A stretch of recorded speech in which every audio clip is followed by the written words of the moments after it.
असं आहे की या बाबीचा आनंद आहे की रामाचं स्मरण त्यांना झालं. सध्या रामाचं अस्तित्व नाकारणाऱ्या पक्षासोबत त्यांनी अभद्र युती केल्यामुळे गर्व से कहो हम हिंदू है आणि हिंदू हृदय सम्राट हे सर्व शब्द त्यांच्या शब्दकोशातून संपले होते. परंतु हे प्रभू रामचंद्राची कदाचित कृपा म्हणावी लागेल की त्यांना राम रक्षा स्तोत्र म्हणण्याची वेळ आली आणि रामाचं स्मरण त्यांना झालं, त्याचा मला आनंद आहे. राम जन्मभूमीमध्ये राम दान चोरीला गेलं त्याचा निषेध करण्यासाठी आणि त्या निमित्तानं महायुतीसोबत जे काही घटक पक्ष आहेत त्यांच्यावर टीका करतात. ते आपल्या देशामध्ये अनेकदा अनेक धार्मिक स्थळामध्ये अशा पद्धतीचं एखादं चुकीचं कृत्य होते, त्याचं समर्थन कोणी करू शकत नाही. परंतु त्याचं राजकीय भांडवल करायचं आणि त्या माध्यमातून जणू काही सरकारनेच ते करायला सांगितलं आहे.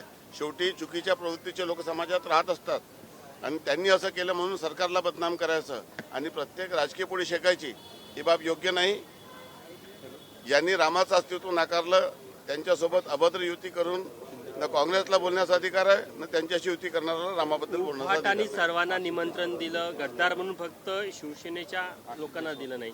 त्यांच्या निमंत्रणाला कोणी जात नाही. त्यांना माहीत आहे की त्यांच्या निमंत्रण हा पॉलिटिकल आहे, त्यामुळे त्याच्याकडे कोणी लक्ष घालत नाही. हो, राष्ट्रवादी येण्याची हालचाली आहे एनडीए मध्ये. शरद पवार गट शिवसेनेमध्ये काय अस्वस्थता आहे का? त्यामुळे या संदर्भामध्ये कुठलंही भाष्य करणे आज उचित नाही. जशी परिस्थिती राहील त्यानंतर भाष्य. हो, सोनम वांगचुकचं जे आंदोलन होतं ते सरकारने दडपलं गेलं असा आरोप होत आहे. मला असं वाटतं की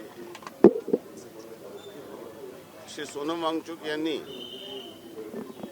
आपलं आंदोलन परत घेतलं पाहिजे. शेवटी लोकशाही व्यवस्थेमध्ये प्रत्येकाला अधिकार आहे, परंतु स्वतःचं आयुष्य धोक्यात येईल अशा पद्धतीचं कृती करणं उचित नाही. हिंदी में से क्या कहेंगे? आज उद्धव ठाकरे सेना की तरफ से राम रक्षा का पठान हो रहा है, क्या कहते हैं? जिन्होंने राम के अस्तित्व को नकारा, राम को काल्पनिक कहा, ऐसे प्रभु श्री राम के अस्तित्व को काल्पनिक कहने वाले कांग्रेस के साथ में उन्होंने युति की और ऐसे अभद्र युति करने के बाद उन्होंने हिंदू हृदय सम्राट, जय श्री राम, गर्व से कहो हम हिंदू है, इस तरह के शब्दकोश से उनके शब्द गुम हो चुके थे. लेकिन यहाँ प्रभु राम की ही कृपा कहना पड़ेगा और रामटेक का विधायक होने के नाते मुझे ऐसा लगता है कि ये प्रभु राम की महिमा है की उन्होंने राम रक्षा स्तोत्र पढ़ने की मौका उन्होंने दिया. उद्या काँग्रेसचं सुद्धा एक रॅली निघताय, ते रामटेकवरनंच निघताय. काँग्रेस सुद्धा रामाचं पहिले माझी काँग्रेसच्या लोकांना विनंती आहे की त्यांनी अयोध्येला जाऊन श्री राम मंदिराचे दर्शन घ्यावे आणि रामाच्या प्रती श्रद्धा आहे हे त्यांनी दाखवून द्यावं. आजपर्यंत अयोध्येच्या राम मंदिरात ज्यांनी विरोध केलं आणि कधी राम मंदिराकडे ज्यांनी पाहिले नाही, पहिले अयोध्येच्या राम मंदिरात जाऊन या, नंतर हे सर्व करा.